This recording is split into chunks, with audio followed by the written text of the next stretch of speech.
Well, nobody else says anything. I think I have an idea of where we could start. It's pretty early. Well, it's actually kind of in the middle of our reading, but Yeah, go ahead, Christian. all right. So this section really stuck in my head for a couple of different reasons, because we're Schopenhauer's really good at juggling a whole lot of concepts at once. And he's really good at like kind of brushing on something and then just going back with the flow. So, but some of it kind of sticks in my head. So like on page 87, this is section 14. I guess it's the second paragraph. He talks about this. He comes back to the Wissenschaft, which, you know, anybody familiar with, I think, 19th century philosophy has some kind of, has either heard the term before or has read something where it's been talked about quite a bit before. But this line in particular really stood out to me, and it's all knowledge, i.e., cognition that has been elevated to abstract consciousness, is related to true science as the fragment is to the whole. So when he says this, the Wissenschaft that he's talking about, from my understanding, is like, what would happen if we were to combine all of the fields of intellectual pursuit into one unified project, essentially, right? Other than fragmented pieces of science where you have like your biologists who do biology and their information is very segregated, and your engineers who do engineering, and your physicists who do physics. Is that kind of what he's talking about, like a unified concept of these things? I don't take him to be talking about like a unified science, but a science or any science. So just in being a systemized thought. So thought knowledge stands towards science, like the fragment to the whole, because the whole of science is a systematization of the knowledge that falls under its domain. So the science of physics is a systematization of the knowledge of matter. But he's not necessarily alluding to, although, I mean, if I were to bet, I would, guess that he would probably hold out, I imagine, for a grand unifying theory of science, one grand theory. But I don't read that as being necessarily what he's talking about or implied in what he's saying here. Wissenschaft is just science, systematized knowledge, without it being a grand system for all knowledge necessarily. right, gotcha. I think I was probably just conflating a couple of ideas, because he's got this big focus on like the particular areas of science. So when he like the term Wissenschaft was pointed out, especially in this section, and I don't know if he uses the same term across, so it's kind of hard for me to know one way or another without like going back to the original text. But it seemed like I kind of like took that and stepped back, and some authors before had talked about it in like a more unified sense. So I didn't know if he was doing that here. Thank you for clearing that up, is basically what I'm saying. And he's working with this idea of knowledge, cognition has been elevated to abstract consciousness. Like, this is a pretty Kantian epistemology, generally speaking, that he's working with, right? Yeah, in broad strokes. Okay.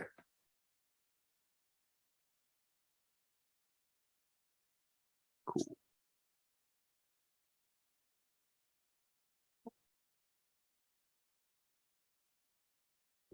Let's see. By all means, if anybody has anything else they want to bring up, I'm kind of scanning real quick because Jokes. jokes. Isn't that was that section 13? The jokes, did we just do that one?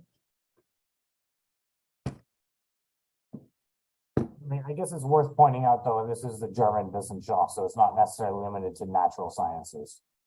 Right. Yeah. So like a general, like, I think, yeah, like I said in the beginning, it would be like this, like intellect, any kind of systematized intellectual pursuit would qualify under that.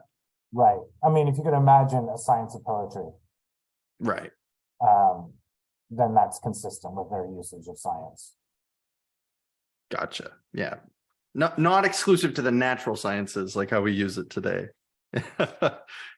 Right. And I mean, to my understanding, this is the use, so we use it today. I want to say it's more so in the English speaking world. That they're still in German and other languages, they still hold out a notion of science. It's not exclusive to natural science. Yeah, and I think there are even cases where people will say, you know, talk about science in that same kind of way. Like there's a cookbook I have called The Science of Cooking, which is really more about like what goes into the artistry of cooking, because I like to cook. And but they're talking about like how to approach cooking any new dish that you come across and being successful at it on the first try. And like it's essentially developing like a methodology of how to cook, which I probably qualifies as like a kind of science at least. But when we use the term science independent, it seems to have at least, yeah, again, at least in my limited Western context, this connotation to natural sciences. So it's something I try to keep separated from these talks.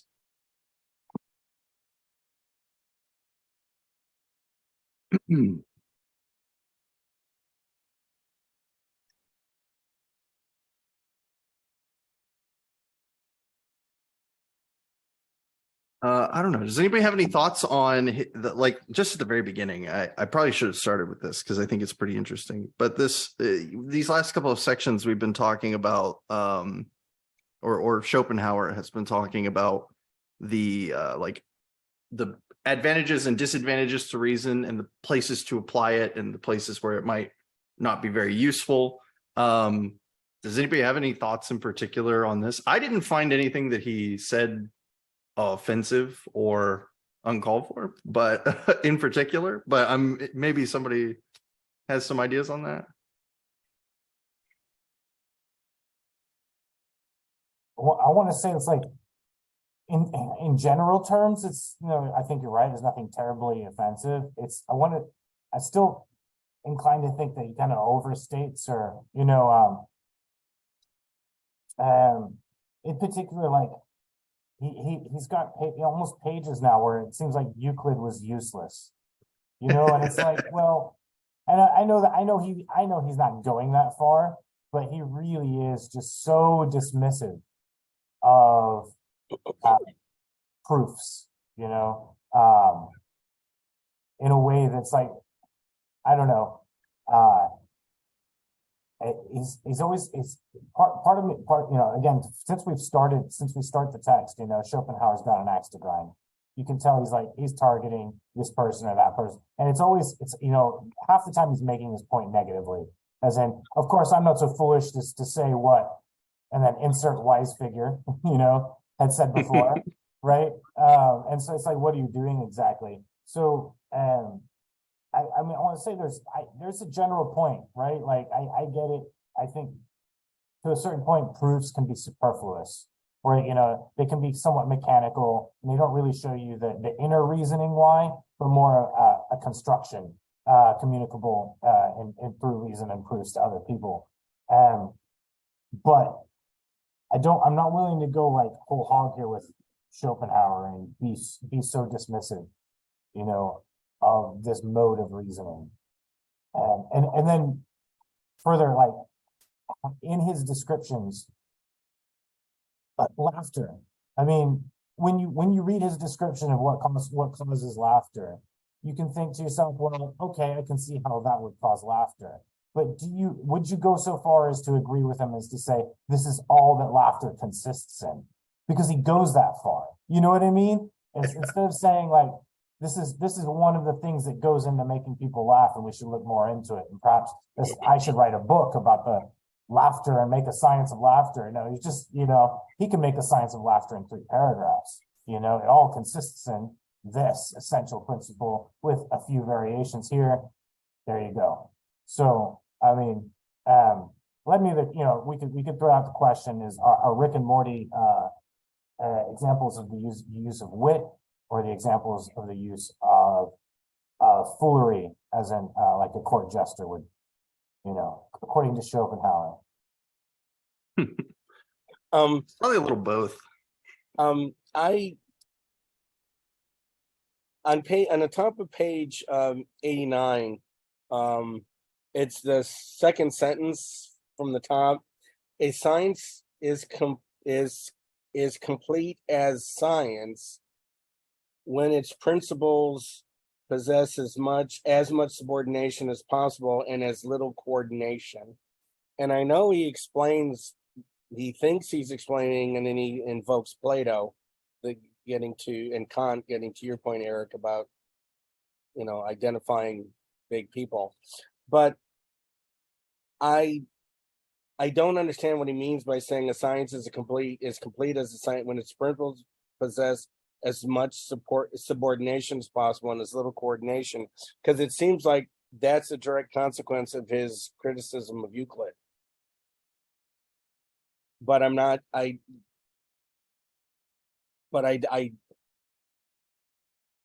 mean, is he? I mean, when I think of certain axioms in geometry, old school geometry, Euclidean geometry, there's certain things that are asserted but not really proved. What is a line?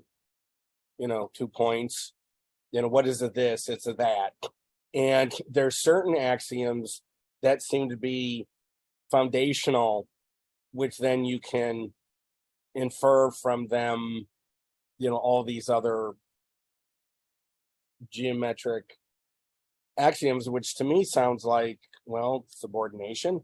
But he obviously is not thinking that when it comes to Euclid. He's thinking that they're coordinated but not subordinate. And if we don't want to go down the Euclidean route, I totally understand. Can you give me maybe some natural sciences that would support what Schopenhauer is saying here?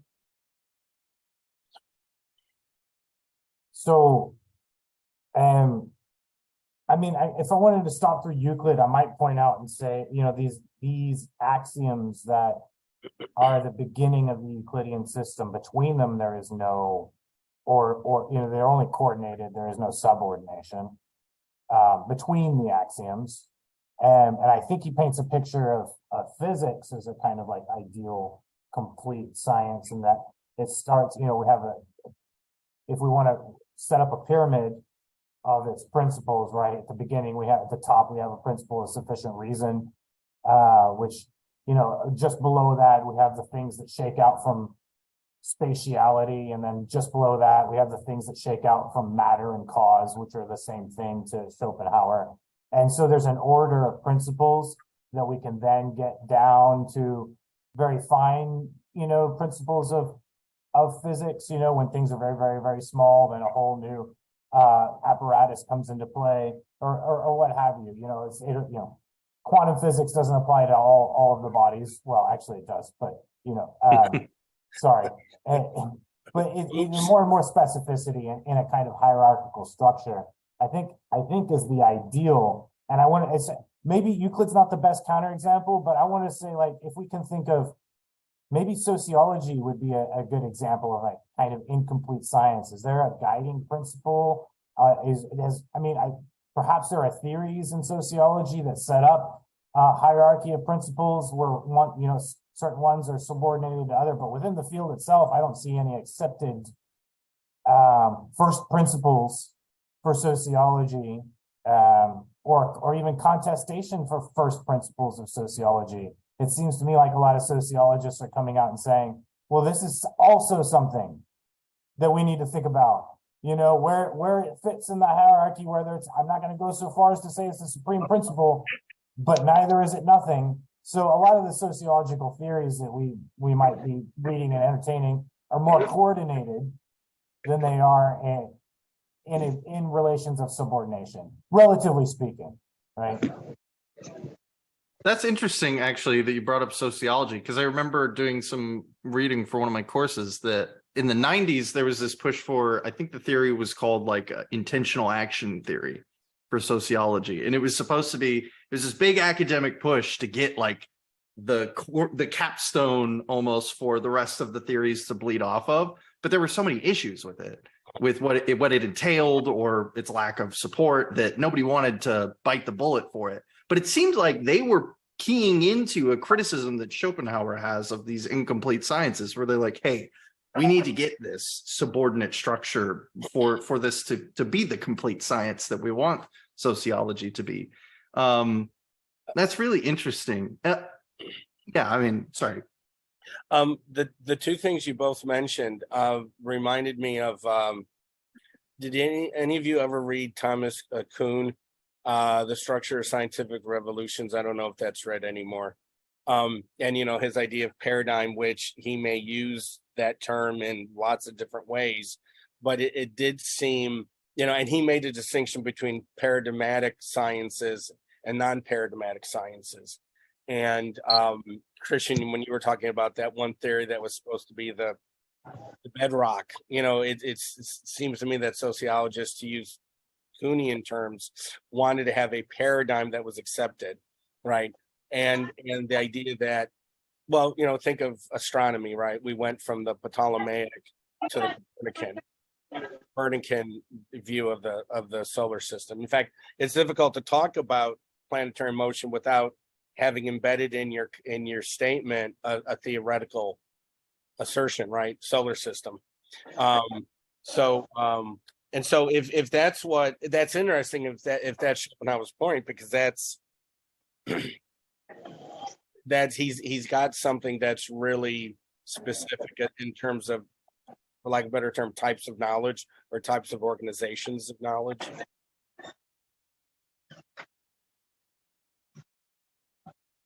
Yeah, I feel like this is I'm going a little off the rails here, so bear with me for just a second. But when I was reading through some of these sections, I've also been doing some side reading on this moral philosophy called ethical intuitionism, and I've been doing a little bit of like for fun writing about it. But there's this idea in that philosophy called phenomenal conservatism that I'd never really heard of before getting into it. And it's an epistemological theory that fundamentally all of our beliefs are, with absent defeaters, all of our beliefs are adequately justified via intuitions, and intuitions specifically as intellectual seemings rather than like gut feelings or something like that. And it almost seems, in the way that Schopenhauer talks about reason, I'm not calling him a phenomenal conservative. I don't know if that theory even existed in a way for him to be like, yeah, I totally agree with that.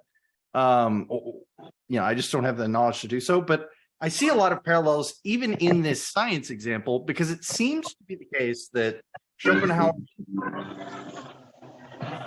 I don't want to say it's not arbitrary, but somewhat in a wishful manner, pushing for these kinds of subordinate structures in science with like this core concept at the center of them that everything else is derived from, in the same way that we would kind of see intuitions validating beliefs that come off of them and the necessary conclusions of those. So like, just for a really brief example, you might say you have like an intellectual seeming that slavery is wrong, right? Well, that is one of your core ethical seemings, and from there you can derive a bunch of principles that are necessary conclusions of that.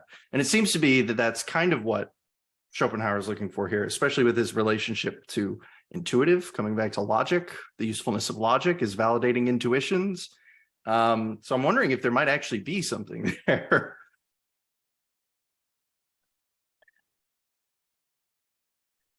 But I mean, couldn't you say that someone has an intuitive feel that slavery is wrong because they didn't realize it, but they actually think that all human beings are equal? You know what I'm trying to say? It's like they back end into principles, and it may look jerry-rigged, but if you actually push them for why do you feel that slavery is wrong, they might start bringing up things that we could look at as principles, right? Yeah. All human beings are equal, and it could be a theistic or a atheistic basis for that sense of human equality. And so, but they until they were pushed, they see slavery around them, so that they have to somehow cognitively deal with it. But the principle is actually there that they can invoke in their argument that slavery is wrong. When you say, I'm not an intuitionist, so I'll do my best. But I think all intuitionists, especially like the moral intuitionism I was talking about before, are non-naturalists. So they're moral realists, but they're non-naturalist moral realists. So you can't like empirically discover moral facts, but through our intuition, we can come to know, because these intellectual seemings themselves are the moral truths. That's, there's a whole bunch of stuff that goes into that I don't like. But, the point of me bringing them up is that what underpins their whole claim is this phenomenal conservatism, this idea that like our beliefs are validated via the intellectual seemings, is absent a defeater. So this is how they cover for the idea that like you can have an incorrect intuition, but if there is no, so a lot of phenomenal conservatives will make the claim that like the things like the law of identity, non-contradiction, law of excluded middle, stuff like that, these are, we don't have the same amount of evidence to support them that we do a lot of the other kinds of claims we make with certainty, yet they are so intuitively core to us, to the phenomenal conservative, and they lack obvious defeaters. Some people disagree with that, but they lack obvious defeaters to most of us, that we're completely justified in believing that they are essentially laws of the universe. Do you have an example of a defeater? No, of their beliefs validated through reason without a defeater. Beliefs validated through reason without it. Well, that would be one of the examples I just gave, would be like the law of identity. So like you could believe, you could have an intuitive sense that the earth is flat, right? And the phenomenal conservative would say, absence a defeater, you are entirely justified in believing that. Epistemologically, that's an entirely justifiable claim. I think there's tons of issues with this, but I think what they're getting at is that if you have no reason to believe otherwise, there's a substantive claim to be made that you and the person who's making the claim against you, who is not presenting defeaters, don't have any reason to believe one another over the other. You just have your intuitions to go off of. And it just so happens that your intuitions were wrong. But then what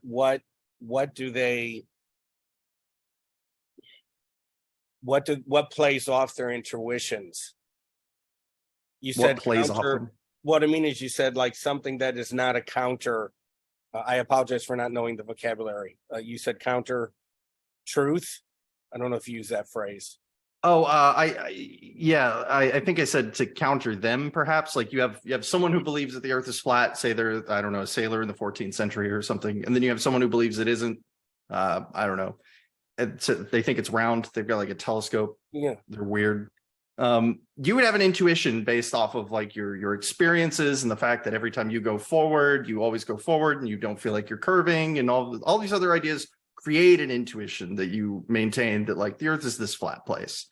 And the only if someone comes up to you and says that they think it's round, they have to provide adequate reason to justify or to supplant your intuition, essentially, to make like whatever was the grounding for your intuition, to undermine that to the extent that like you no longer can hold the intuition. Like you don't have the intuition anymore because you know it to be false. Yeah, I think you can see a lot of this with like people who and I'm not trying to go too far afield here, but like people who have like really egregious belief in like supernatural or spooky things, where they like hunt Bigfoot for decades and then they like figure out, oh well, this was actually like deer droppings that I thought was Bigfoot and stuff like that. And it's like the whole body that gave them to this sense that they just knew that Bigfoot was out there if they could only find them gets undermined by the body of evidence against them, to the point that they no longer hold the intuition, and then they give up on their pursuit and usually write a book about it. Yeah, but I mean the I don't know. I guess I would have to read something about did you call them non-materialist moral theorists? I was trying to get their school of thought.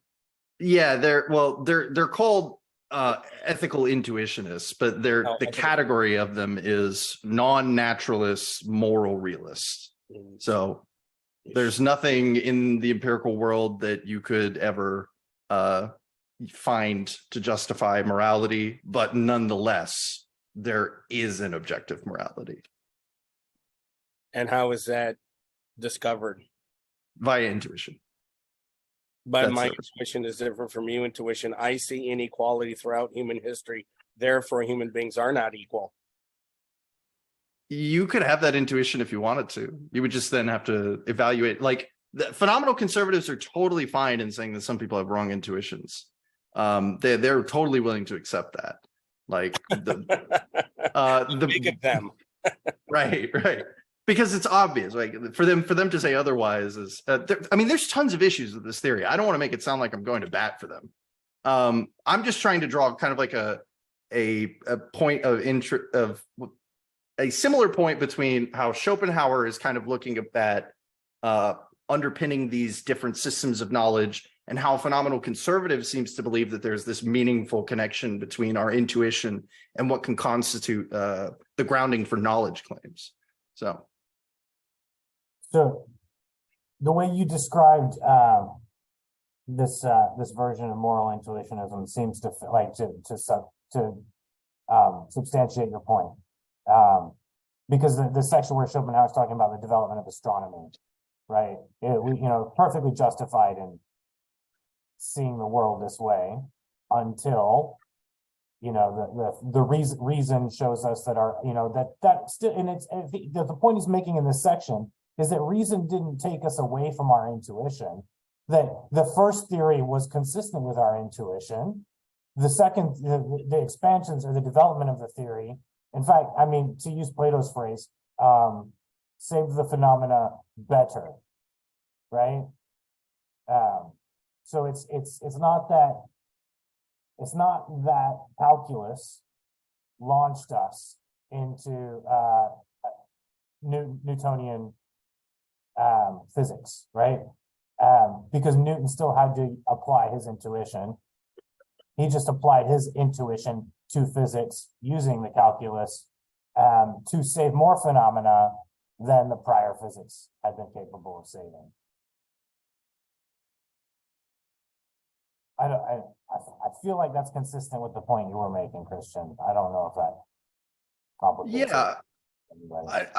Yeah, and I think I do not want to sit here and be like, I think Schopenhauer is a phenomenal conservative, because I think his views on epistemology are much more nuanced than like follow the intuition, which again is a super unnuanced perspective of the phenomenal conservatives view.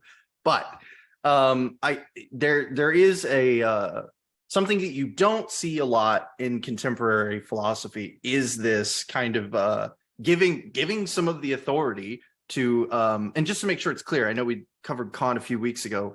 What we're talking about is like the intellectual seeming as opposed to like Kant's faculty of the intuition or something like that, like the colloquial usage. We're back to normal English. I think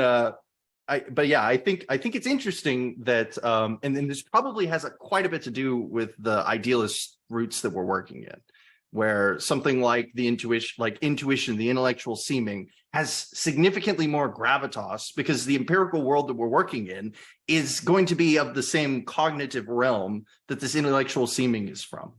And there might be some interesting stuff there to move forward with. So to be clear, though, I mean, I think Schopenhauer is being consistent with Kant when he's talking about this, but he is limited. I mean, at least in this section, but Kant explicitly and this is the interesting or curious thing, because I think we're talking about Schopenhauer, and we've already noticed this about Schopenhauer already, is that he loads the intuition with more powers than Kant does, right? Just to be clear, Kant would not be a moral intuitionist in the way that you're kind of describing I forget the name of the term. Is it just simply moral intuitionist? No, but there's okay. They call themselves moral intuitionism.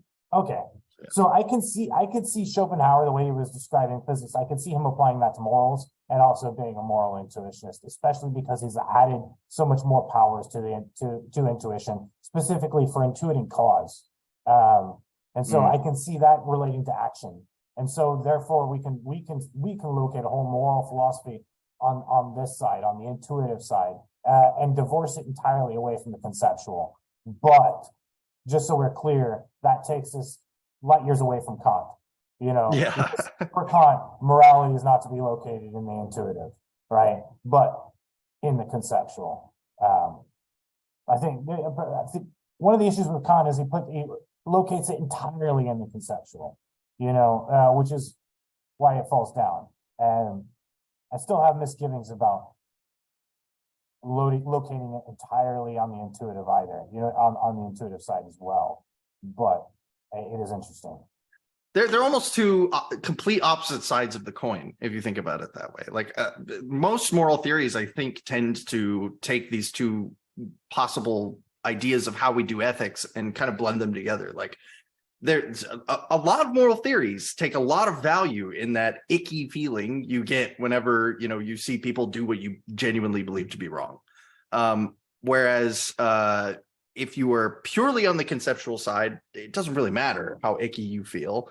And if you're totally on the intuitionist side, again, this is reductive. They would hate the icky feeling phrasing, but like that is what ethics is. So it's very interesting to think about it that it's like a synthesis of these two complete opposite perspectives on how to do ethics. Yeah, cool.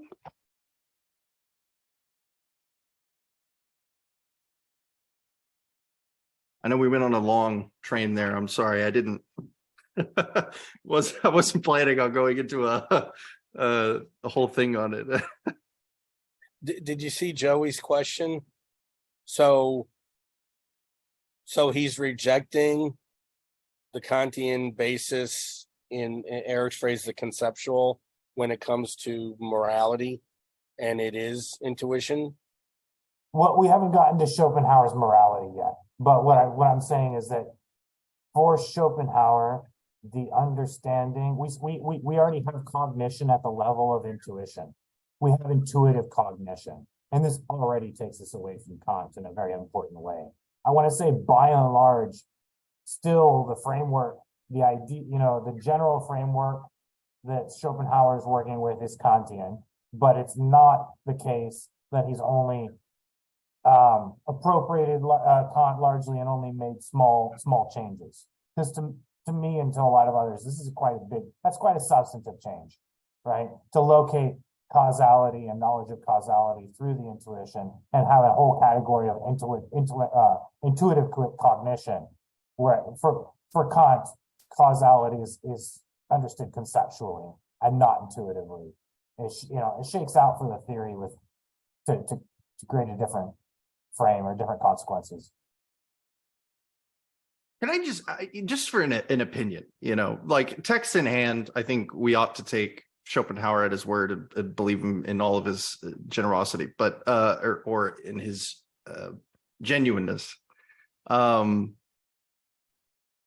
It seems to me that I can't shake this feeling that a large reason for Schopenhauer trying to bring to modify causality in this way into something that he's able to better run with has a lot to do with, like, dare I say, an intuitive desire to draw the power of the principle of sufficient reason into like his entire philosophical project, because it's obviously huge to him. Like we've basically been reading about the principle of sufficient reason this entire time, and like there's actually a lot of interesting contemporary writings on the PSR itself, but he kind of puts himself into a situation by modifying how causality works in the whole calculus that it's significantly more justifiable than it is in like a contemporary context. Most people agree.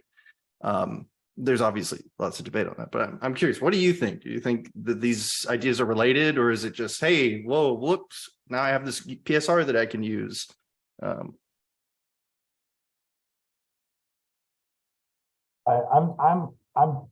inclined to agree with that.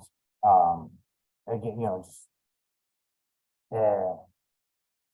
how much I'm sympathetic, I'm not. You know what I mean? Like I'm suspicious that it didn't seem properly.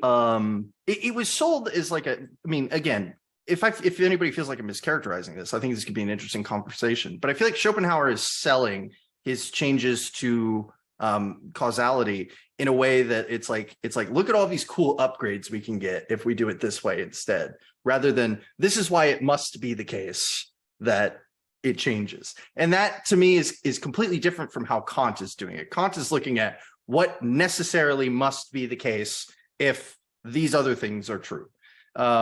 And Schopenhauer is like, yo, I've got this really cool principle of sufficient reason that solves so many problems if we just change this thing up a little bit.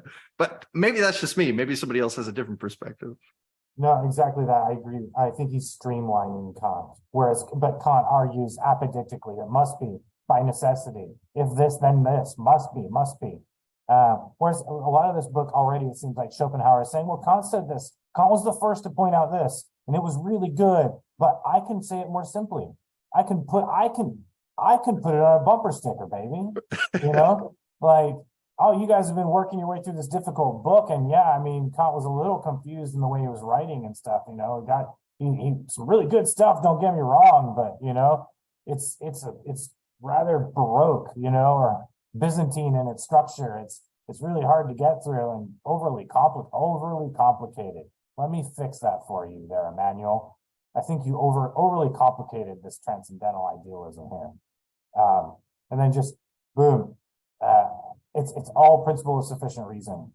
I feel like, you know, in some ways I can see how, in my mind, I can see Schopenhauer and Hegel as being complete opposites on this front, because it seems like Schopenhauer looked at Kant's table of categories. He said 12 is too many, I can give you one. You know, and Hegel looked at the table of categories and said, oh my God, you can't even with 12. I have to explode this into 144, you know, let's make it gross, baby, you know, and, you know, science and logic kind of being an expansion of that table, among other things, like kind of like an expansion of that table of categories.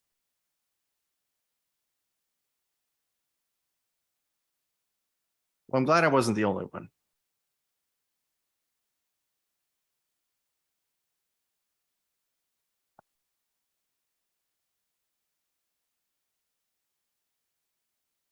I don't know. Does anybody have any cool things? That's something they saw in Schopenhauer that they thought was cool. They were like, hey, I like that. That was a cool thing you wrote. Because I feel like I've kind of been like a little more adversarial than I intended to today. Yeah. Was anybody like me when he was going on about pedantry, people being pedantic? Like, but Arthur.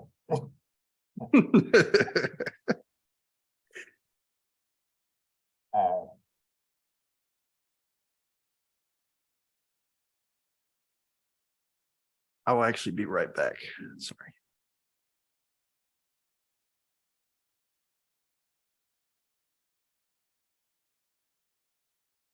I mean, I feel like I totally get his point, and it's a valid point.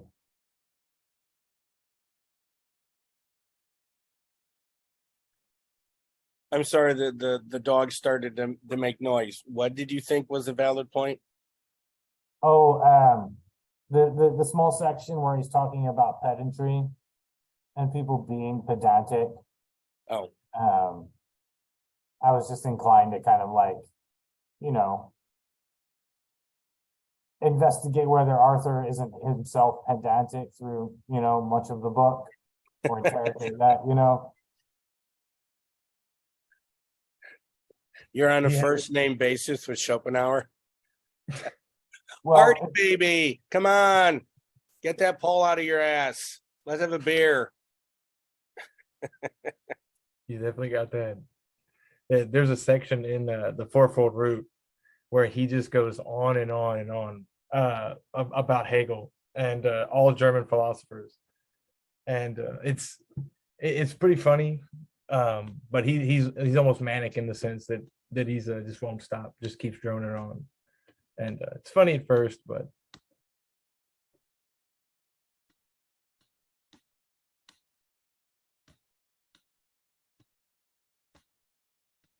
Was he, even if he was saying that there's limitations to the earlier philosophers, especially Kant, was he still saying that because he thought the German philosophers still had a leg up on the others?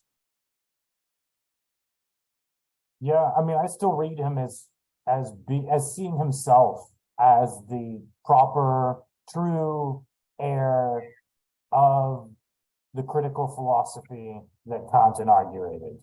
He does. I see Schopenhauer as really giving more credit to Kant than himself in terms of the originality of this philosophy he's espousing. Like most of the decisive, the largest decisive leaps have been made by Kant.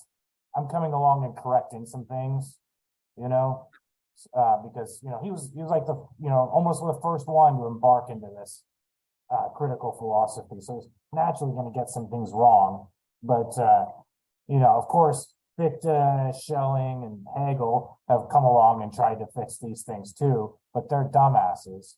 So I need to fix Kant better than these guys.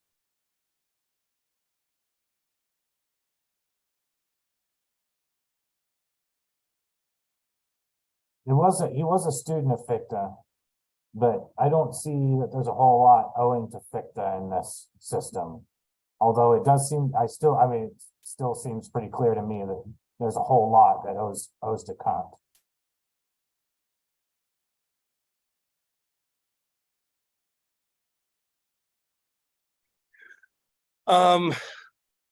But I mean, and I don't know how to begin because, I know, Eric, you've really spent a lot of time with Kant's writings, but if Schopenhauer is saying that foundation isn't what Kant says it is, it's not conceptual, it's intuition. Causation is. Yes, causation. Yeah. Causation is not conceptual, it's intuition, correct? Right. Okay. So that's not an addendum to That's Kant. right. I mean, and so how Kantian is Schopenhauer if he's rejecting a central assertion of Kant when it comes to causality? Because that's not minor. Right. Well, the transcendental aesthetic in the Critique of Pure Reason was pretty revolutionary, and Schopenhauer, by and large, here in this section, is just building off of some of the things that Kant established in the transcendental aesthetic. The notion that time and space are not objects of the external world or features that inhere in objects in themselves apart from our experiencing them, right? Time and space come into consideration only when we have a subject experiencing a world. And it is the subject's way of ordering the world that they're experiencing. Right? Not features of the world that they're experiencing, but features of the subject's experiencing of the world that they're experiencing. That is one of the decisive moves there in transcendental idealism that Immanuel Kant, ushered in. And Schopenhauer takes that. Time and space are not features of the world external of myself, independent of me, or the objects in themselves, the world outside of any observer. Time and space, he agrees with Kant. Time and space are the aspects of the way of experiencing the way a subject experiences the world. Take away the subject, we can no longer really speak of time and space as such. Add to that, though, now causation. Right. Right. So for Kant, well, cause is conceptual, and it's still applied by the subject in a way, but the way Kant sets it up, being conceptual, it's still objective and universal. You could say the same about time and space as well. I just think it can't get the finer details. Some of the reasons why Kant established time and space are not concepts, but modes of intuition. He didn't extend that to causation. Schopenhauer extends that to causation. So causality doesn't exist outside of a subject looking at things that follow one another and using intuition to say A cause B. Right, and it's intuitive. It's like and here one of the biggest difference here with Arthur Schopenhauer is it's like with the intuition, you don't need a concept of causation in order to recognize the causation in the intuition. The intuition already comes with a knowledge of cause, like imminent to it. In the same way that the intuition already comes ordered in space, ordered in time, it comes ordered in a causal sequence.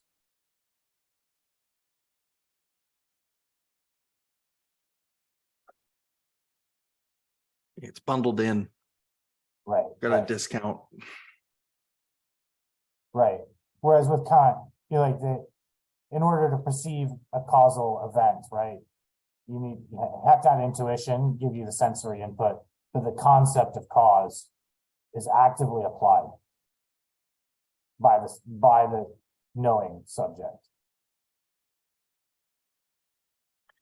But I mean, even if it's intuition isn't lying out there. It's the intuition of a person or persons.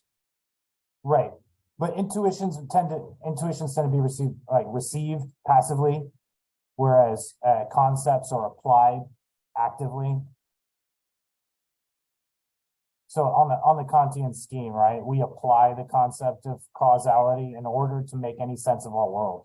If we didn't have a concept of causality that we applied to our world, we wouldn't be able to, we would just have a mishmash of kind of like sensory data. We wouldn't be able to make sense of objects in the way that we do without the concept of causality that we applied.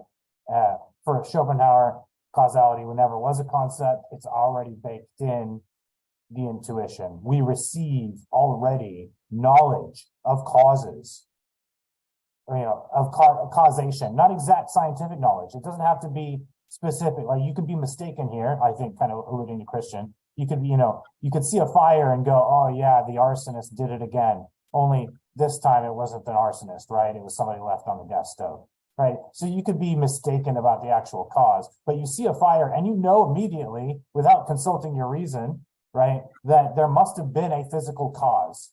And you learned in elementary school, right? You had a fuel, you had an energy source, and you had oxygen. And when these certain elements meet together in a certain way, boom, you get a fire.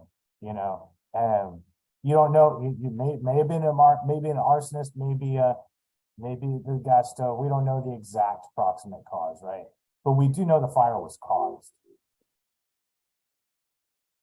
So you're saying that this is Schopenhauer is saying intuition as an inherent understanding of causation.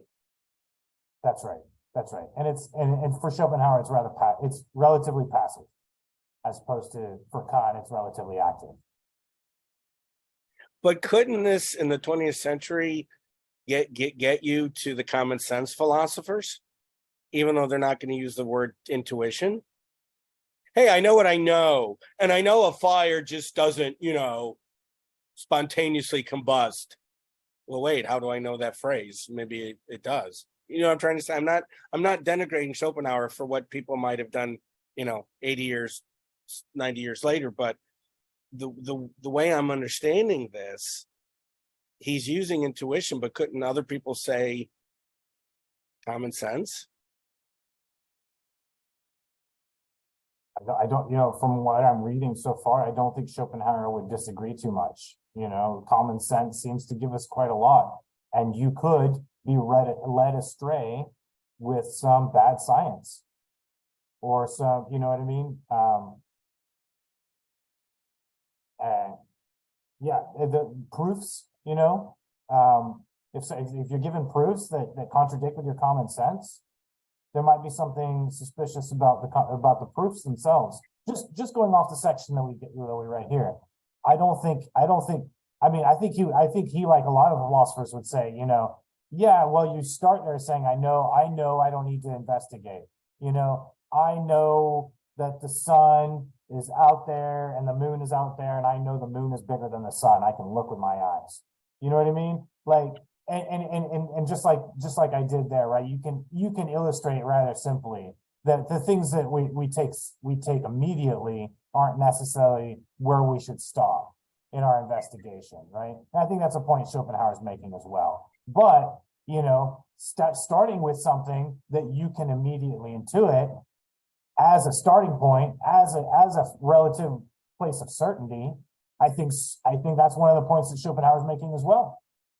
If that's what the common sense philosophers you're alluding to, if they're just saying all of philosophy is just a bunch of, you know, intellectual circle jerking and we can just rely on our first intuition, then that's no philosophy at all. And I don't think anybody would, you know what I mean? But if you make it sophisticated and say, look, there is a place though for the things that we can see and touch, and we can be led astray with sophism, right? And so there's an appeal to common sense on that front, then I'd see that as perfectly consistent with the points that Schopenhauer is making here. Are you referring to, when you say the common sense philosophers, are you referring to like the pragmatists, like more? Because I mean, kind of like the example you gave reminded me so much of his proof of an external world. Here's one hand, you know, here's another. Therefore, there's an external world. Yeah.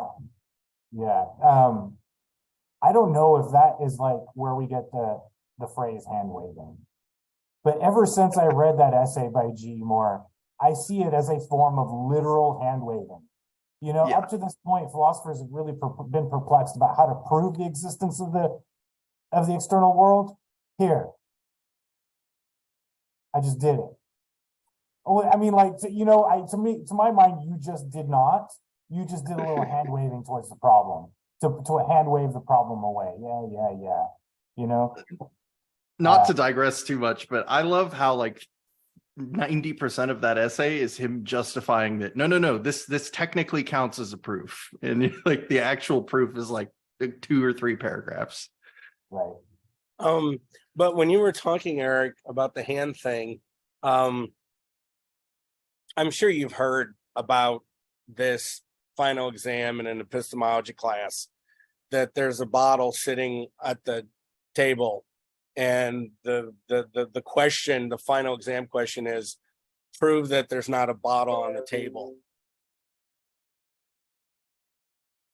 What's the best way of proving that there's not a bottle sitting on the table in what you write? I'm at a loss. How does this finish? What bottle? Profess that you're subjectively not experiencing what the professor appears to be experiencing. Just say, what bottle?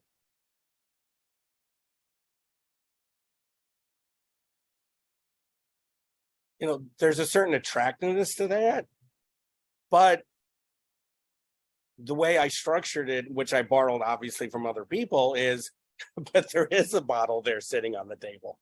Right. Just because a student is quick enough to say, I think I got this. You know, one bottle, 2 words and a question mark. I mean, I find awesome. But you know, that's the thing I was trying to get at, and I'm not doing a good job. So I appreciate how much you all have been answering my questions non-sarcastically. But it seemed like in talking about intuition, or having a sense is, if intuition is, and feel free to change any of the words I'm using, concepts I'm using, but in the Schopenhauerian sense, if intuition has inherent in it an understanding of causation, but then how would we others, for lack of a better term, prove that causation is actually true or correct? I mean, it seems like we have to go back into the empirical world. Yes. Right, which is not ideational. That's right. In a certain extent. That's right. But yeah, that's again, that's consistent with Schopenhauer and some of the points he's making, and with Kant. right? Um, Concepts without intuitions are empty, so it's always going to be pointing to the empirical world.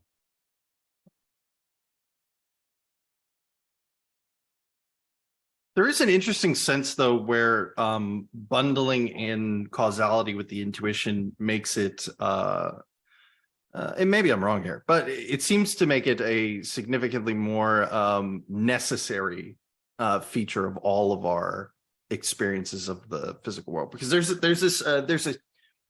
a way you could imagine where if causality is outside of our intuition, is rather a concept that is then applied, we could have things that appear in like a Kantian perspective. We could have things that ordinarily we might consider need to have some kind of grounding cause, some kind of, correspond with the principle of sufficient reason, but actually don't. And we're applying the concept in kind of in an inaccurate way, in a sense, to try to create this homogeneous world. Whereas if causality is a part of the intuition, it must necessarily be the case that whatever occurs has this cause associated with it, right?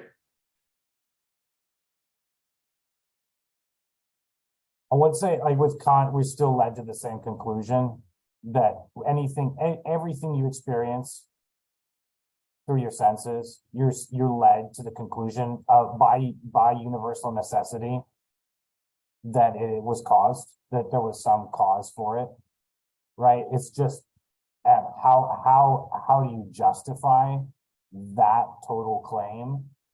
For Kant, you justify that with a theoretical framework that puts causation as a concept, but it still comes out with universal necessity. Maybe a better way, maybe a way of amending that perhaps then would be that for Kant, it is not the case that via our intuition we will always be able to come to know the cause of a thing, but it seems to necessarily be the case that if causality is a part of the intuition, then we ought to be able to, using the same faculty, come to know the cause of a thing. Whereas if we're applying causality post as a concept to the intuition rather than baking it in, it does. To me, it does. I'm trying to just to be completely clear. The first thing that came into my mind is, and there's no proof that this is non-causal, but in like quantum field theory, there's this idea of quantum fields that don't necessarily have any root cause associated with some of the phenomena that happen to them, and phenomena meaning like happenings, where like sometimes you'll have a particle just shoot out of one of these quantum fields, and we don't know why, and we don't really have any reason to believe that there is a reason why.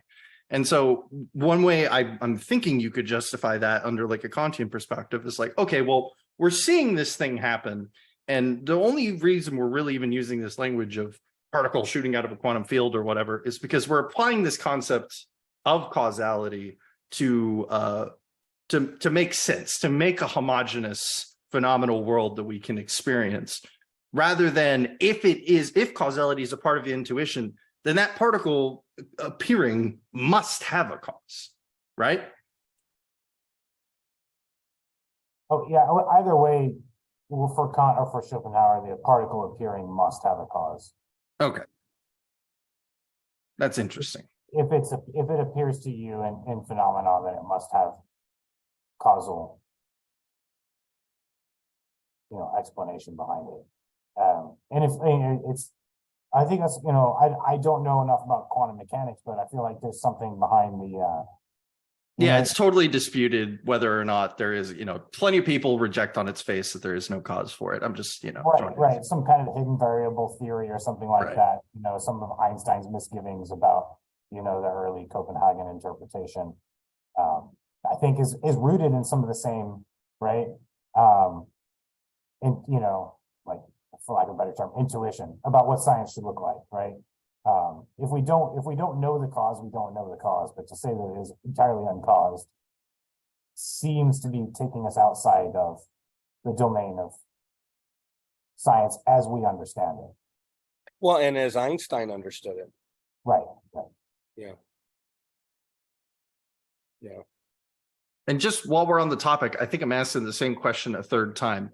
for Kant, is it necessarily the case that any phenomenal thing occurring necessarily must have with it an associated phenomenal cause, or just some kind of cause? Like it must be a knowable cause?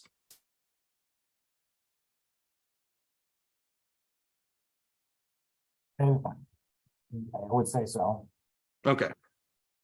Just curious. Know we're going with that. I'm just trying to round out some of the understanding here. So. Right.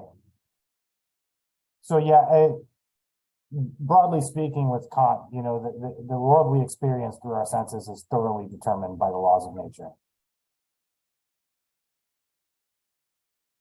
Freedom and the will come in through consciousness, and you can only, you know, you cannot directly observe them. So even while you're watching other people make choices, make moral choices, and act in the world, it still appears to you, right, as a sophisticated form of, you know, billiard ball causation. Mm-hmm.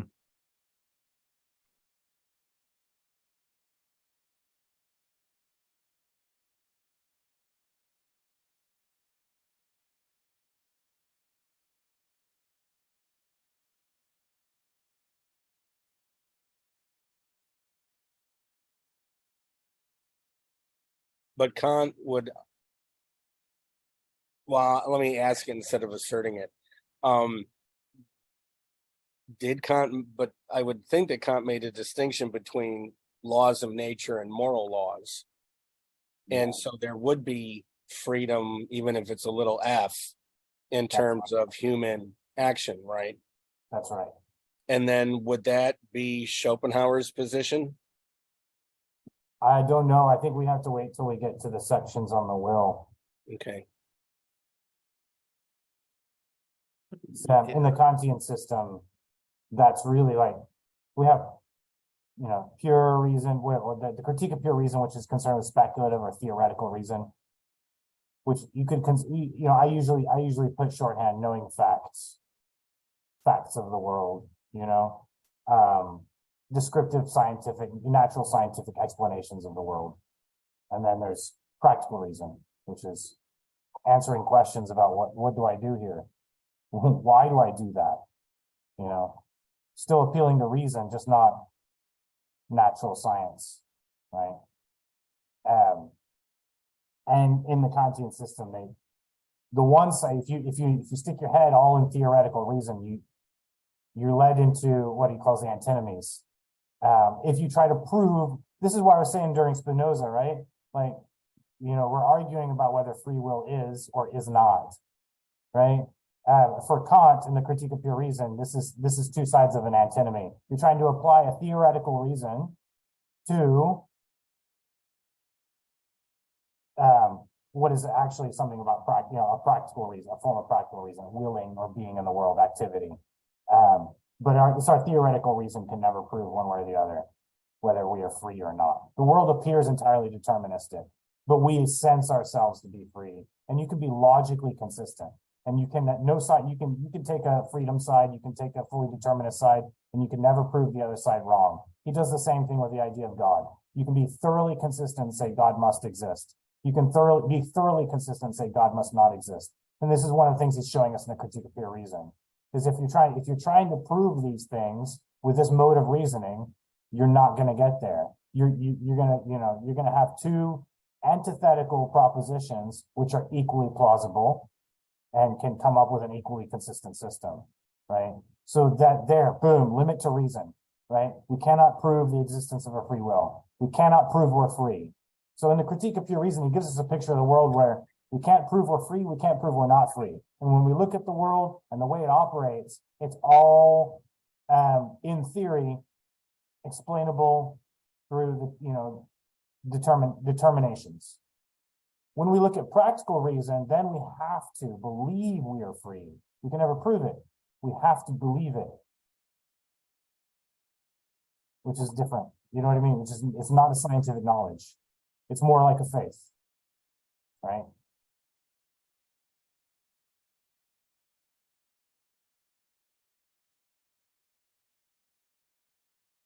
Yeah.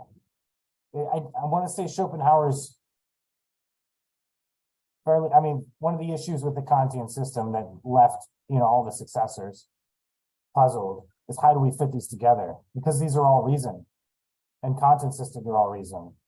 And Kant, towards the end of his life, said, you know, they're all one, and practical reason has priority. But how to make them talk to each other and how to make them fit, not quite exactly there. Not quite sure how to make that happen. So a lot of the successors were on that. And ficta privileged practical reason, right? So the transcendental subject is activity. With Schopenhauer, we have a similar bifurcation, right? We look at the world through theoretical scientific reasoning. We see representation. It's all representation. We look at the world through the question of action. What do I do and why should I do such and such? Then it's all will. But, you know, exactly that will and how it fits up with representation is, I guess, to be spelled out as well.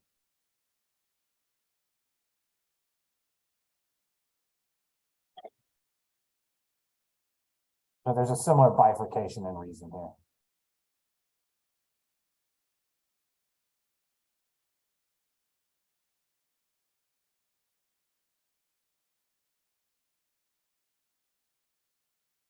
I'm trying to tie this back into the readings. This might be like a loose connotation here, but does this like distinction between it seems to me like Schopenhauer wants to like cleanly make the case that science is entirely about, you know, explaining the physical world as we know it. But it also seems like through this this like pressure of intuition, particularly the subordinate structure of intuition. Oh, Biden. Like the subordinate structure of the science to intuition, that there's a little bit of that latter practical reason kind of bleeding over into it. Maybe not the process of science itself, but the guiding hand of science. And that kind of came into a section that I was thinking about as far as it's right here, page 106, section, or this is paragraph 96. I think this is in the same part, right? I didn't skip too far ahead, did I? What was the page number? Yeah. What was the 106? 106. It's in section 15, paragraph 96, page 106. Lots of different demarcations here. As for the content of science in general, this is in fact always the relation between the appearances of the world in accordance with the principle of sufficient reason, because we got to bring that up, and guided by the question, why? The first thing I thought of when I read this was, why is it not guided by the question, what? Right? Like if we're just doing a catalog of the physical world, it seems like the question of what is sufficient in order to come to explain things, right? But the question of why, on the other hand, seems to have much more gravitas with it and necessarily implies this kind of subordinate relationship of concepts within science to one another. So is this kind of like tying in, you think? Yeah, but I think it's very interesting that you said, why didn't he ask what instead of why? And to me, that's a reflection of the United States really being connected to British intellectual traditions, right? Where the continent of Europe is, of course, going to say why. But the British would more be, I hate to use the word practical, but how is this working? You know, how can I figure out how this thing works? And then you have applied, and then from science you have technology, where, you know, I mean, think of the coffee houses versus the cafes. I mean, so I thought it was very indicative that even if you're not, you know, Christian, embracing your Anglo, you know, Atlantic roots, but we all have them, right? You know, that I think some of us are kind of barefoot pragmatists. You know, we don't even realize how much we've been affected by these broader cultural, theoretical, philosophical streams. You know, well, like what's your default? What's your starting point? Does that make sense? Yeah. I think I completely understand that. And a couple of a few years ago, I probably would have protested that it ought be what, rather than why. But I think I'm generally sympathetic to the idea that it's why, but I was kind of trying to figure out, okay, what did Schopenhauer say that necessitates why over what? And I think it has to do with this kind of this relationship that we're talking about of practical reason being this like almost guiding hand. And it is not the science itself, but it is like this kind of it goes back to the subordinate structure we were talking about before. It is above even this pure reason, this science in order to understand the external world. Then it's above that. I don't know where I was going to say after that.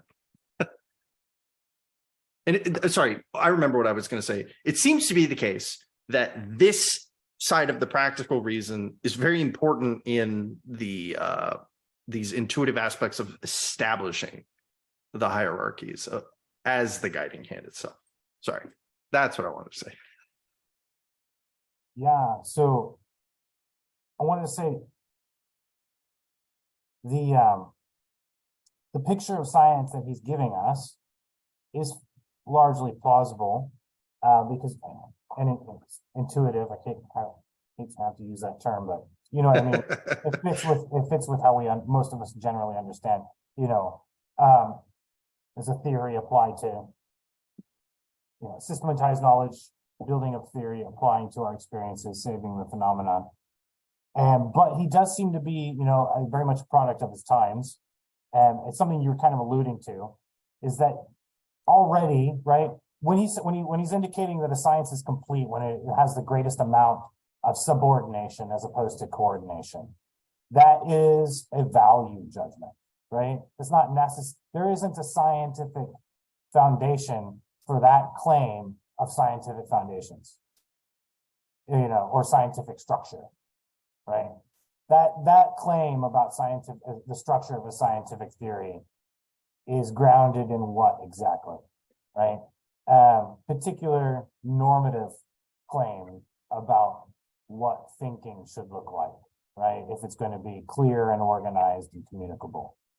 I'm not saying it's wrong. I'm not saying we should go the opposite direction but it's not quite it's not quite a transparent view of science in general, because it takes for granted some of these values that are already built into the scientific project.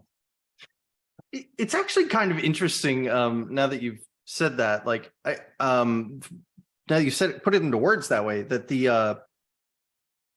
this is kind of interesting for, especially coming off of, again, the projects that he's following, that this isn't there is no like, this is a necessary conclusion of X, Y, and Z that science needs to be this way if it's going to make any sense. No, there is that normative aspect to it of like, well, it seems to be the case that if we want to do good science, we ought to do it in this manner, rather than it being necessarily the case. And maybe this comes back to something we were talking about before, as far as like the fallibility of science in a way, particularly any incomplete sciences, where it's like, sure, you could do it that way, but this is where you're going to get these introductions of problems into the system, and so we ought to avoid those, right? Because the whole idea of science is that we agreed that we want to achieve some goal, and I believe the best way to do that is we ought to do science this way.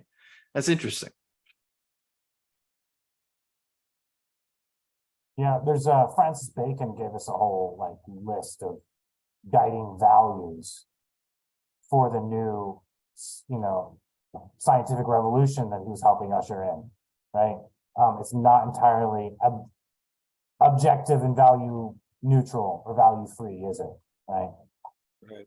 Well, think of the very old scientific principle that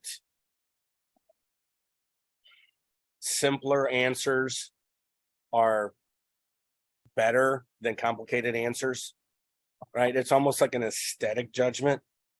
Yeah. Occam's razor as well is really not entirely, purely justifiable in its own terms or on purely logical terms. It is a preference.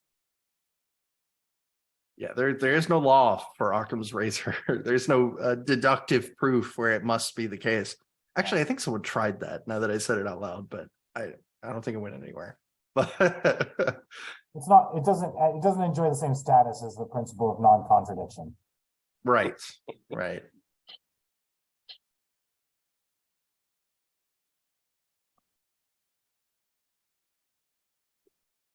So would you say, actually, now that you said that, this is again kind of coming back to something we touched on last week, with his like kind of undermining of things like, well, we even talked about it this time, but like undermining ideas like proofs. Something like the law of non-contradiction has its status in part due to the grounding intuitions that anchor it, and so it doesn't need all of this fluff that we put around it in order, because it is intuitively the case that the law of non-contradiction holds. But the reason he's spending so much time explicating on this idea of how we ought to do science this way is because it is outside of that category. He needs to spend all of this time talking about it because it isn't necessarily intuitive that we ought to be shooting for these complete subordinate sciences rather than the cooperative incomplete sciences, which, you know, I wanted to criticize him at one point of like, I feel like we've said the same thing a whole lot of times in some of these sections. But at the same time, maybe that goes like to his macro philosophy at large of like, look, I'm going to discount all of these things because I believe they're intuitive, but I'm going to spend a lot of time on these things that are not necessarily have that same purview to them.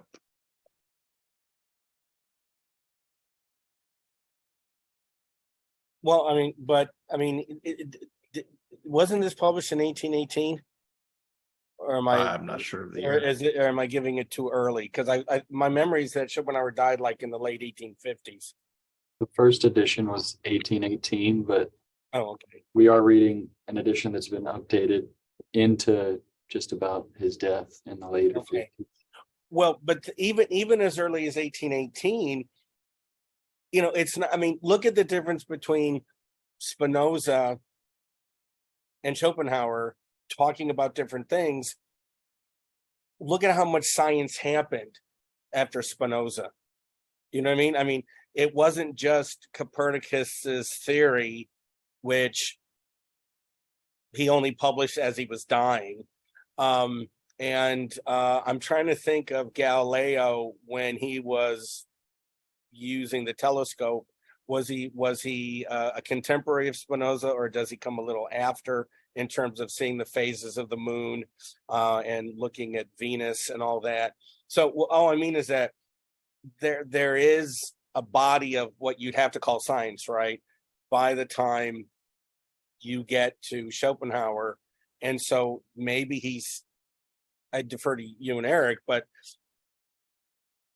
maybe he feels that he has a burden because there are different scientists in different natural sciences that could take issue with some of what he is saying from their perspective. And science has a status by the early 1800s that it simply didn't have, you know, at the time that Spinoza was writing. Yeah, I mean, there's definitely like a huge historical context here. I have a hard time really putting myself in those shoes just because I'll be honest, I'm not super intimate of like what was going on exactly in science at the time. I'm more of a early 20th century science kind of guy. But there could be something to that effect. There could also be a way that you look at this historical context where he sees kind of where we're going to wind up with science, like the beginnings of contemporary science starting to form even in his own time, where I don't think Schopenhauer would come to the 21st century and be like, wow, we've got so much amazing complete science here. I think he would actually probably see a lot of the opposite, where he would see a lot of incomplete cooperative science rather than these subordinate structures outside of maybe physics. And physics has always kind of been one of these necessarily grounded in a subordinate manner because of what it's trying to do.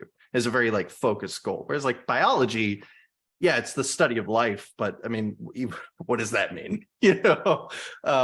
This seems significantly more like a cooperative science than, and biology would have really just started getting kicked off. I guess it would have been a little later, actually, but really early beginnings of biology would have been around his time.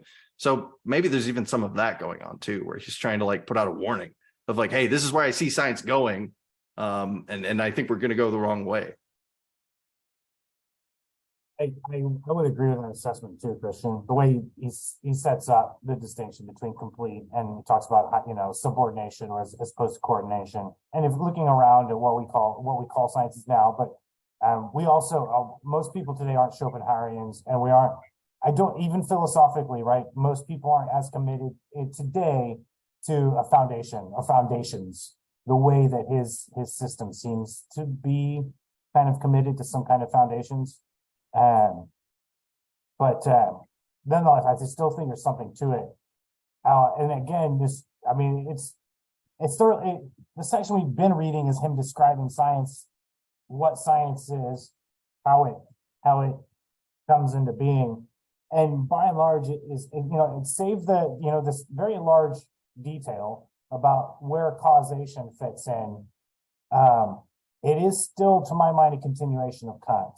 And Ed was talking earlier about Galileo. It's both Galileo and Newton are credited with, I mean, not just these two, obviously, right? But I mean, just very simply, and this is an oversimplification, but what separates natural philosophy from modern science is the application of mathematics to empirical experience. And then how do you do that? You know what I mean? Like, it's not, obviously mathematics, we've used it to, for thousands of years to for barter, for settling disputes, for apportioning land, but not for describing the inner nature of things, right? This Galileo's and Copernicus's and Newton's move was to bring math to bear on the things that are not math, tables and chairs and planets and things. And how do you do that? How do you justify that? How is that not just a trick pulled out of the hat? Especially with, again, with this early modern philosophy, Descartes describing mental things as, res cogitans, and then physical things as res existens. And then somehow this math inheres in the natural world, or we apply it, but again, in the Cartesian picture, we have two fundamentally different substances. So it's not quite clear how we can get justified. With Hume, he pushes empiricism to the point of doubting whether there are universal necessary connections amongst our experiences at all. It could be all entirely contingent and accidental, right? That's him going full, skepticist, empiricist. You can't embrace Newton, Galileo, and Copernicus as uncovering universal and necessary laws if you're also taking Hume's viewpoint here about, right? So Kant and then Schopenhauer following, right, is keen to establish philosophically, right? So Galileo and Newton were able to save the phenomena, right? They were able to give us a scientific theory about physics that explained better. They can improve how we explain the world. In fact, you can show a demonstration, right? You would think these two things would fall at the same rate. Boom, let me show you. Let me show you with intuition, right? But there's no philosophical glue, to connect what Galileo and Newton were demonstrating to a theory of knowledge as such. And I see Kant and Schopenhauer as kind of giving this theory of knowledge. How do we do science today? We apply math to the world. Well, how do we get off applying math to the world? I look at tables and chairs and I don't see numbers, I don't see little pi signs, so where am I justified in doing that? Right. Well, and also when you brought up Newton and Galileo, I instantly thought of Kepler and his 3 laws a planetary motion. Right. Yeah. It's like, I mean, that's not empirical. I mean, we view it as empirical now, right? But what I mean is, when he was writing those three laws, we didn't have the capability of ever proving that. Right. He was using concepts, right, and reason. He was using reason. It was right to further Schopenhauer's point, Kant's point. It was at one point grounded in intuition, right? It was based on sound principles, so that it was able to reason intuitions we hadn't yet had. This is giving me some strong Horkheimer Eclipse of Reason vibes. What's up? That's a great book. I just, as you were explaining that, and I was kind of like actively applying it to the way Schopenhauer is talking about these ideas, particularly science. Back to that what versus why distinction that kind of got us on this train. Like, I feel like that like sums up the instrumental reason objection, right? Like, why, so it's kind of that could even be, an angle that you could look at this too, that maybe he didn't have the terminology or even was really curious about bifurcating reason in the way that Horkheimer and Adorno do. But there's inklings of that same spirit there with his approach to how we ought and ought not do science. Are we just like the math example was the perfect one. That's what made me think about it, because it's like, why are we applying numbers to all of these things? Like, we have intuitions to ground us in these areas already. We don't need math shoved into this place. Why are we applying it? With instrumental reason, you just have to say like, well, we're applying the math to achieve the end to where the math fits. The math must math. And he's pushing against that entirely. So there's like a kindred spirit there in a sort of way. Yeah, I can see that. I just learned in the past couple of weeks that Horkheimer was a big fan of Schopenhauer. Really? That's interesting. I had no idea. Yeah. No, it was funny too, because I know Adorno was had a complicated relationship with Hegel. But before Adorno met Horkheimer was looking to kind of recast Schopenhauer's philosophy in some area, and also take a bit of Hegel and apply him here. And so I was like, Horkheimer, like, you're touching both ends of the rail there, like, you want to draw a little Schopenhauer, you draw a little Hegel. I love it. I admire it, but it flies in the face of what a lot of people would think of how they would approach a philosophy seminar, right? Pick one. Goodness. But yeah, it piques some curiosity, because I don't see a whole lot when I read Horkheimer. I don't see a whole lot of traces of Schopenhauer, but I haven't been looking, and so now I'm thinking I could probably pick up quite a bit. Yeah, and I guess more so the point of me drawing the comparison is like another way of looking at the same problem. Essentially, like it sounds like, even though I think Schopenhauer's focus here, actually, I don't know, I was going to say it's pretty direct and focused, but it seems it is kind of general in the sense of like, he's talking about science, but he's doing more than just talking about science here. He's talking about how we come to know things in like this general sense, and the science is what he's applying to that question in particular, rather than like, as if this is like a science textbook or something. Science is in itself a means rather than the end.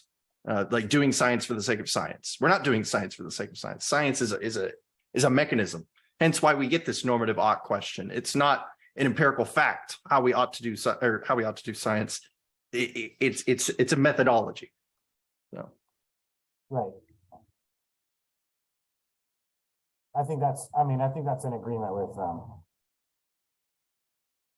lot of the German tradition, right? It begins with practical reason, right? And there are many among us who like to know for the pure sake of knowing, but that whole enterprise was ever like got off the ground because we need to eat, because we need to protect ourselves from big scary bears, and maybe predict the weather and the seasons so that, and it starts with material needs. That's why we science. Would you, I'm sorry for bringing this up because it's really sideways, but when you were talking about, practical, we had to protect ourselves from wild animals that had sharper teeth than ours. But the whole idea of reason, you remember that classic scene from Monty Python and the Holy Grail when the villagers are accusing the woman of being a witch? I mean, I actually thought that was, remember, the only intellectual in the village, and, like, well, look at her. Yeah, but they put this stuff on me. Did you do that? Well, yeah, but he's able to get them to what you call that reason, that, if, then, comparisons, analogies, and to me, it's just, I mean, obviously she's not, but what I love about it too is she accepts it, right? Remember, she accepts the verdict after they weigh her in that gigantic scales. It's like, good cop, I mean, you got me, that's fair. I would have been really pissed off if we hadn't gone through this, and you killed me, but you did some work there, and so, okay, fair enough. So I think that example also furthers the Schopenhauer's point, right? The allegation is she is a witch. She looks like a witch. There's a line of reasoning that we come towards, right? A way of proving, but the way of proving is not the line of reasoning itself. If she weighs the same as a duck, she's made of wood, and if she's made of wood, she's a witch. It's the actual, I mean, the line of reasoning supports, but it's the actual intellect, intuitive experience of seeing her. This, they take her off the scales and it goes boom. I don't know if you noticed that.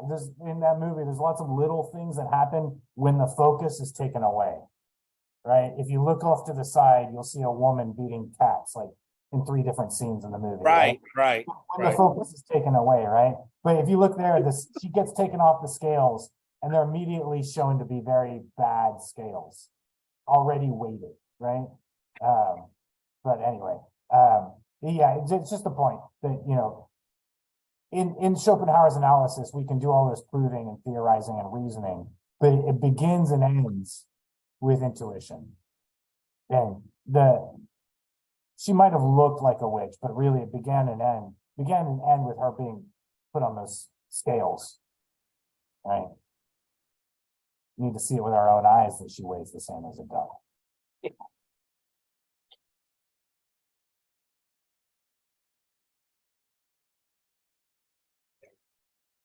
Yeah.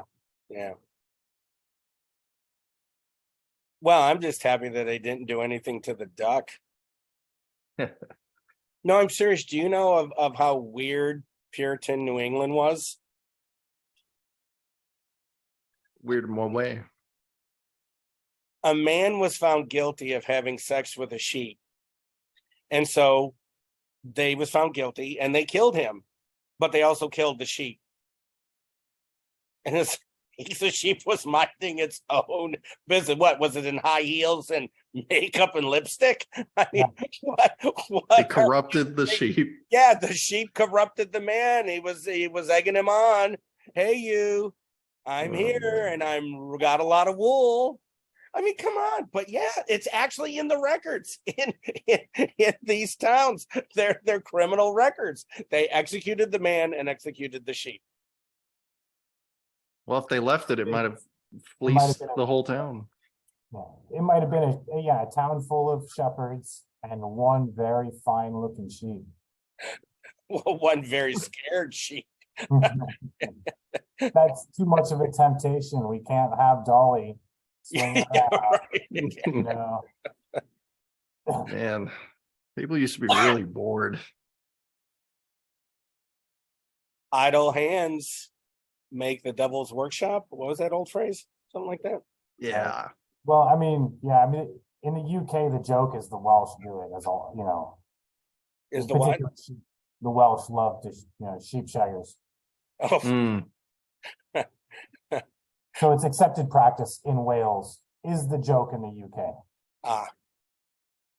Yeah, I'm sure the Welsh really appreciate that goodwill and wrapped kinda- in gigantic insult. It's kind of like us in Alabama, they've got their little quirks, Yeah. Well, And the culture for banter is so established there too. Everybody from Wales knows they're going to get it. They're just going to roll with it. You know what I mean? yeah, yeah, yeah. Well, it's like Aggies here in Texas. Mm. I never heard of an Aggie joke before I moved to Texas, and somebody rattled off 10. I was like, wow. I mean, just rattled off 10. I told you I moved to Ohio, and I know, they didn't have Aggie jokes. They had pull-up jokes, which were all the same jokes that I understood as Aggie jokes. But then I thought, I'm from Texas. Like, we're supposed to be racist. Like ours are making fun of students at an agricultural university. It's not exactly race sensitive there. You guys are making fun of Polacks. It's kind of some ethnic hatred that you're fueling here. Well, Weird. I mean, there's some people who think the phrase "dumb Swede" was one word. I mean, it's just they would have never said Swede without the word "dumb" in front of it. And if you really want to get a sense of that mess, I mean, just look at Chicago in the first half of the 20th century. I mean, I still remember reading this book. I don't remember the author's name, where he said, the Czechs learned to hate the Italians, and the Italians learned how to hate the Germans, and the Germans learned how to hate the Pole. Well, no, they already would have known how to do that. I'm trying to think of another group, but it was all these different ethnic groups, and then the tagline was, and they all learned how to hate the blacks. Right? That because all these Lithuanians, Poles, Czechs, Germans, Italians, Bohemians, and you still had English immigration, Lithuanian. Then it was just inculcated, and they had never experienced anything like that, but they sure learned quickly.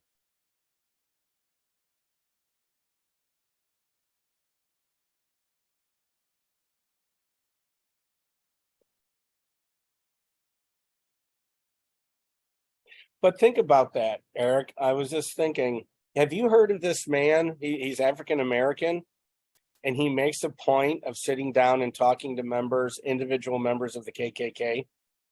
Yes. He's a blues musician.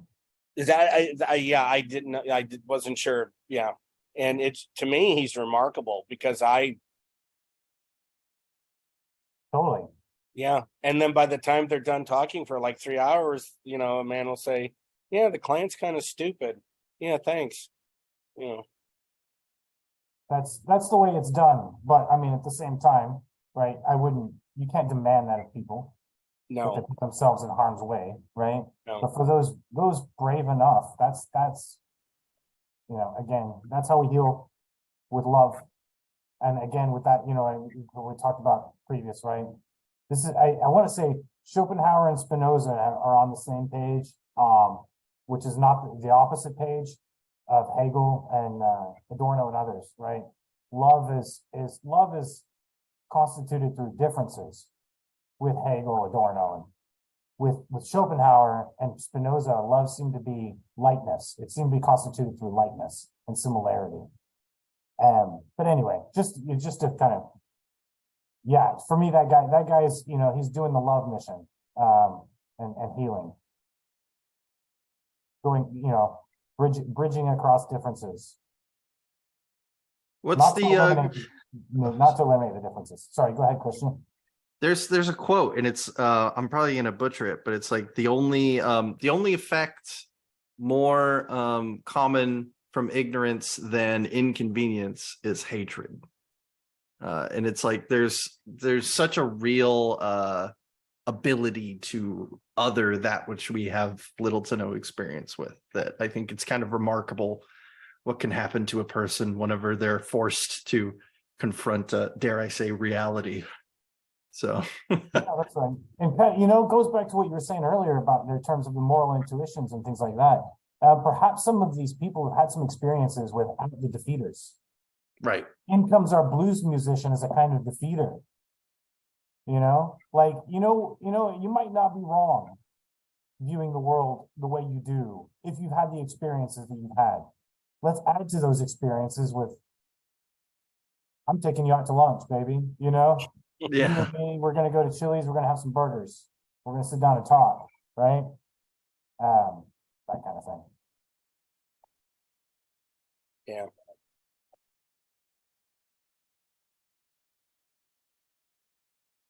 Any other notes on Schopenhauer before I stop the recording? I think I'm thought this good. was useful. I hope you guys got something out of it. Oh yeah.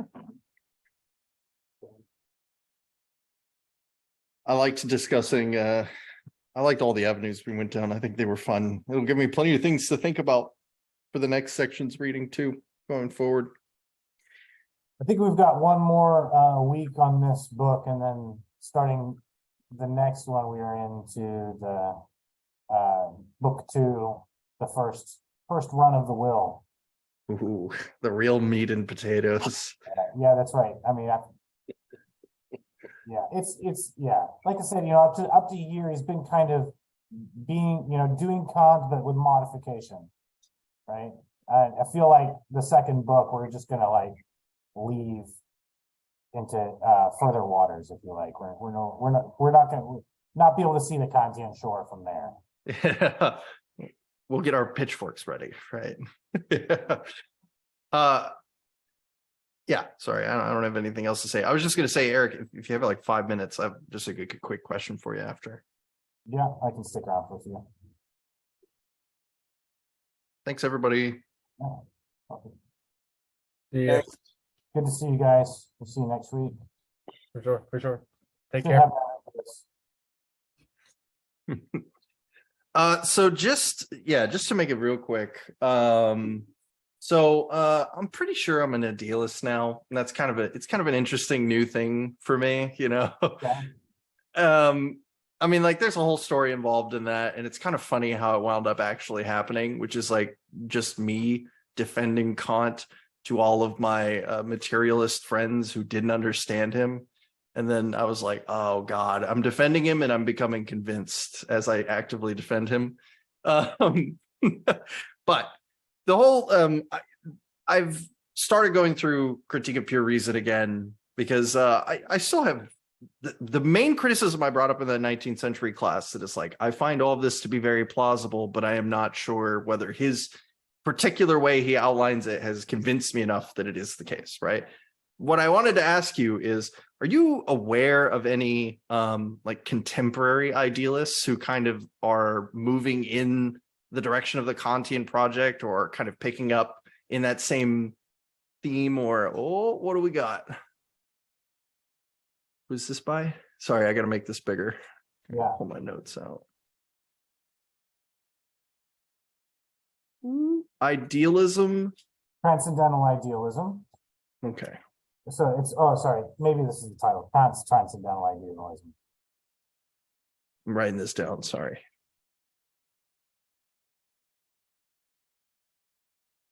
And who is it by again? Okay, so Henry E. Allison.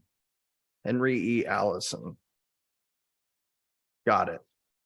And is this so it said like a defense of on there? Is this kind of like a just, are we looking at like an overview, or is this like a pretty... An interpretation and defense is the subtitle. I've read about half of this book so far, and it takes us into some of the controversies on Kant interpretation and scholarship. I tend to agree with him on the judgments that he makes, and yeah, he's saying by the end of it, we'll have a plausible account of transcendental idealism, plausible for our current era. Kant, was really onto something. So yeah, an interpretation and defense. And I'll say too, I was listening to a lecture by Stephen Holgate, who was discussing Hegel. And as an aside comment, he said, by the way, I say this as a what was the word? Shit. It's like not uninhibited, but like with like no reservations. He called himself an Alisonian transcendental idealist. Okay. So he's a well-known Hegel scholar, calling himself an Alisonian transcendental idealist. Yeah, cool. Okay. I've been looking for some good works to the way I like to go through ideas is kind of like I have a strong intuitions towards Kant's formulation of idealism as opposed to most other formulations I've read. Like, Right. I'm gonna be honest with you, I don't see myself becoming a Schopenhauerian after this. I'm just being real. Maybe he'll convince me later on, but I have some real strong inclinations just for a lot of reasons. I think his methodology is very good. I've always respected him for that. And I think a lot of his implications, hilariously enough, are like necessary by materialists' own admission, yet they reject them. So I've been kind of trying to explore modern or even, just any contemporary idealisms that kind of follow in that tradition so that I can compare what they do to what Kant does and kind of get these ideas to fight each other and see what, works. So, Right. Good. Yeah.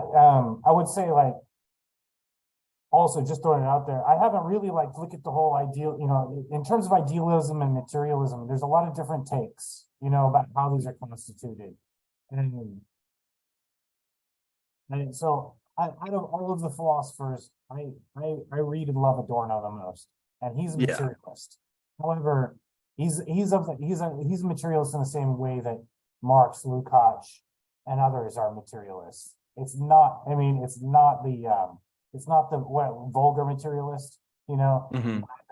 and then everything else is just hoopla on top of that. Like Marx wasn't even that. You know what I mean? For Marx, it starts with labor, which is not exactly matter as such. And then what is labor? It's freely owned as a concept, but it's a real concept, about material practices and things like that.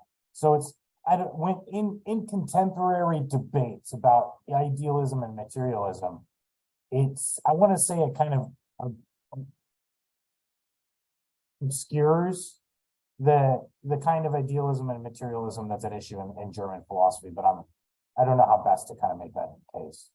Yeah, I mean, like the biggest I got into a pretty rigorous debate with a friend who's going to school over in South Carolina. He's studying philosophy as well, but he's like very much of the analytic tradition as well. It's kind of how we met, just having those discussions. And we were talking about perception, and he's a perceptual correspondent. No, there's a perceptual theory of correspondence. I think it is that our perceptions meaningfully correspond one-to-one to objects in reality, right? And so we were talking about the subject-object distinction. How would you ever prove that? How would you ever Right. prove that the perception corresponds to a reality outside of the perception? Right. So like the thing that we were getting hung up on, and I was trying to defend like Kant here. I wasn't even like really trying to be an idealist at this point. And I was just like let's just talk about the subject object distinction. How in any conceivable way could you say that the object of our understanding meaningfully corresponds to the thing in itself? And the more I kept pushing this point and he couldn't answer me, I was like, oh my God. There's no way that the object can meaningfully correspond to the thing in itself. Yeah, and so that's kind of how I wound up here. So now I'm waiting in an open pool of ideas at this point, trying to find my way through. So I'm looking for floaties. That's a good, honestly, it's an okay place to be. It really is. It can be a little disorienting, right? Oh, it's fun. You don't have floaties, but yeah, it's a good place to be. Some people get really disoriented, and panic without foundations or something to hold on to. No, I mean, this is like you get very few of these moments in your life, and every time I've had one, it's been like always a very positive thing. I mean, even like, when I was growing up, when I was younger, I was like a very devout Christian, not to get into any like personal things, but like removing that foundation destroys a lot of people. But for me, it was a very like liberating experience that allowed me to do and learn and accept so much more of the world. And so I'm kind of hoping that this will be the same kind of journey, and that I'll be a better philosopher on the other side of it. So Yeah, definitely. Yeah, I would point to two distinct experiences of reading. I'd finished my bachelor's degree, or and I was like, I've got this degree in philosophy, and I still feel like I don't understand very much philosophy. But I guess that means I'm just going to keep reading philosophy all my whole life. That's like, I basically said that to myself, like, I'm just committed to this journey. It doesn't matter that I have a degree, but I felt that the fact that I had a degree meant like I should really bone up on some more. So that prompted me to like, okay, here we go, Kant's Critique of Pure Reason. And I don't know why I grabbed that one, but I grabbed that one. And it was really a smart choice to grab that one. yeah. I can remember feeling like almost like somebody's massaging my noodles, inside my cranium, almost like there are fingers reaching in and just gently rearranging, right? Almost that physical sensation as I was reading through the Critique of Pure Reason, and painfully, slowly, but really allowing it to challenge my way of thinking, because it is not intuitive, right? Very counterintuitive way to look at the world. And for me, it was just thought experiment. You know what I mean? Let's see the world the way Kant sees the world. But I couldn't extricate myself from it. After that reading, I was like, oh my God, where are the transcendentalist idealists today? Or if it was disproven, who disproved it and how? I need to continue, right? Where's the sequel? And so that book, and then I want to say it was like 8 or 9 years later, I picked up Dialectic of Enlightenment to reread the Dialectic of Enlightenment. And that did the same thing. Like I remember lying down on my couch and being like, I read this as an undergraduate. I didn't understand very much. I really do understand quite a lot more now. That's awesome. And I can feel those fingers again, like inside my brain, kind of massaging and rearranging as I'm reading this book, which is really challenging me to look at the world in a completely different way. And it fits, you know what I mean? So those two books. So yeah, I can't recommend Critique of Pure Reason enough, because it is so seminal. Even if you don't embrace transcendental idealism, it sets you up to understand so much of the modern world after Kant. I think I tried for a little bit on my own to look for contemporary idealism, and I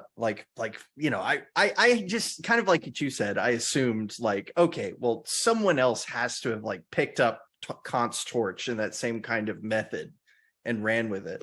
And I stumbled across a couple of I don't know any of these people, so I don't know any of their credentials, but some of the attempts I felt like were less than stellar, or what I might call wishful thinking. There was even one that I found, it was like analytic idealism. I'm pretty sure. I was like, oh, maybe this is right up. No, it wasn't for me. And so I think what I need to do is, maybe, hopefully, I'm going to order this after we finish here, but hopefully this will be the kind of thing that I'm looking for, where I can like just take Kant on his words and put him up against somebody who's trying to do the same kind of thing, and see like, okay, why do they disagree? Where do they disagree? What is the meaning of these disagreements? What seems to be the case here, and evaluate them on that. Because like, whoa, sorry, my dog is loud. My bad. Yeah, I mean, I could go on a whole diatribe here, but like Kant is in this place right now where it's like, man, transcendental idealism is really becoming appealing to me, but I still have this big space of like, but I don't really know how to evaluate